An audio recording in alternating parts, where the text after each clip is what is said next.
Welcome to The Explainer. Today, we are diving deep into one of the most powerful and, frankly, fastest-growing fields in the digital world, open source intelligence. You might know it as OSINT. We're going to look at how everyone, from analysts and corporations to even criminals, is learning to turn the absolute chaos of the internet into a crystal-clear signal. Okay, let's get into it. And that quote really gets to the heart of it, doesn't it? I mean, think about it. We are all swimming in this massive, endless ocean of data. Tweets, blog posts, public records, satellite photos, forums on the dark web. It's a flood, and it never stops. So the real challenge isn't a lack of information. It's how in the world do you make sense of it all? And make no mistake, this is serious business. The OSINT market is expected to absolutely explode, hitting nearly $90 billion by 2035. This isn't some niche hobby for people on the internet. We're talking about a critical engine for security, for business, and for intelligence on a truly global scale. The stakes? Yeah, they're incredibly high. So here's our game plan for today. We're going to start with the problem itself, what we're calling the data deluge. Then we'll check out the OSINT toolkit they use to sort through it. After that, we dive into the most important part, the analyst's mind. Then we'll see where OSINT is being used on the digital front lines and wrap up with the all-important ethical compass needed to handle this kind of power. Okay, so first up, we have to really get a handle on the problem that even created the need for OSINT, the data deluge. You know, it's not about a lack of information anymore. It's about trying to find one single crucial drop of water in a global ocean of noise. So what is OSINT really? Well, at its core, it's this blend of art and science. It's about finding all these publicly available puzzle pieces and putting them together to create a picture that actually means something, what insiders call actionable intelligence.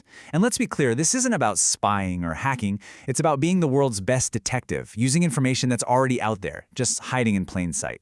And why is this whole field blowing up right now? Well, it's kind of the perfect storm of factors. You've got cybersecurity threats going through the roof, businesses that need to understand their risks better than ever, and just this tidal wave of new data being created every single second. You add in governments pushing for better cyber defense, and its huge role in digital investigations, and yeah, you have a field whose time has definitely come. So if that's the problem, how do you even begin to solve it? That brings us right to our next section, the OSINT toolkit. Let's take a look at how these pros actually turn all that raw, messy data into something useful. Now, what's really fascinating here is this fundamental split in how they work. On one side, you have manual reconnaissance. This is your classic detective stuff, human intuition, deep dives, patiently connecting dots that a machine would just fly right past. But then, on the other side, you've got the automated tools. Things like web scrapers that can scan huge chunks of the internet at lightning speed, flagging anything interesting for a human to look at. And of course, the best analysts, they blend both. And believe me, the ecosystem of tools it's huge. Think of it like giving an investigator a complete set of digital senses. You have software that's basically listening to the chatter on social media, other tools watching the dark web for sketchy activity, and some that are mapping physical locations from digital footprints. It's all about combining these different feeds, from text, video, network data, to build this rich, multidimensional picture that no single tool could ever see on its own. And this brings us to a really crucial turning point. Okay, we have the data. We have these amazing tools, but the most sophisticated toolkit in the world is totally useless if the person using it is, well, flawed. What if the weakest link in this whole chain is our own mind? And this is where we get to the real core of the whole thing, the analyst's mind, and the deep, deep vulnerability that just comes with being human. This insight from the CIA's own handbook just says it all. Our brains are not naturally built to handle the fog of war. You know, the gaps in information, the deliberate lies from adversaries.